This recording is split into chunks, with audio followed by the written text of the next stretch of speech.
Once, in a busy railway station, there lived a beggar. Every day, he survived by asking passengers for alms as they waited for their trains.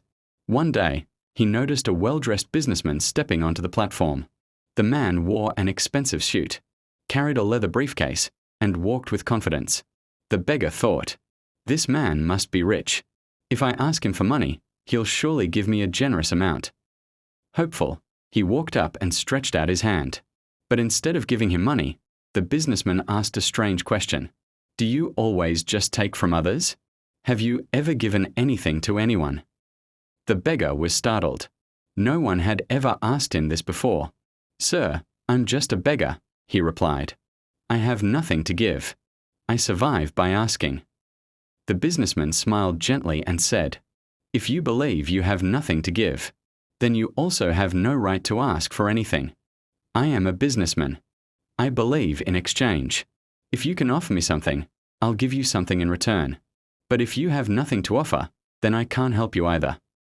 And with that, the man boarded the train and disappeared. The beggar stood frozen, replaying those words in his mind.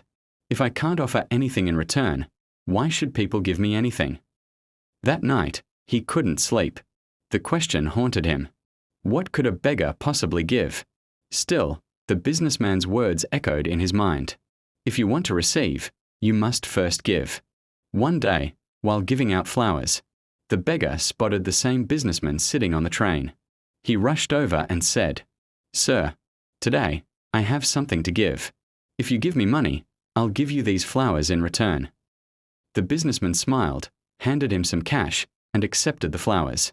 "You've truly understood the value of exchange," he said. "Today, you are no longer just a beggar, you are a businessman." As the train pulled away, the beggar stood in silence, his heart full. Am I really a businessman now? He thought about it deeply.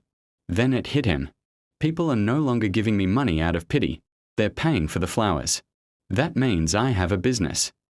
Excited by this realization, he made a bold decision. He would never beg again. 6 months later, at the same station, 2 well-dressed men crossed paths. One man looked familiar to the other. "Do I know you?" One asked. The other smiled and replied, "Yes, we've met twice before, right here on this very platform." The first man squinted, trying to remember. Then his eyes widened. "Wait, you're the beggar, the one I refused to give money to, and then bought flowers from." The man laughed and said, "Yes, that was me. But today, I'm no longer a beggar. I run a successful flower business, and I'm traveling to expand it." The businessman was stunned. "That's incredible.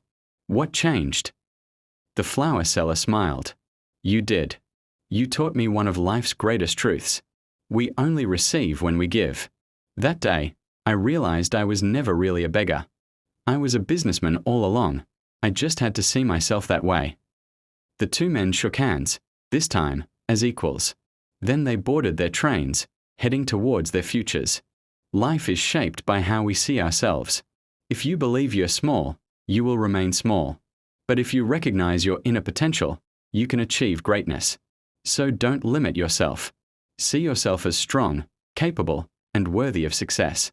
Because when your thoughts change, your future changes too.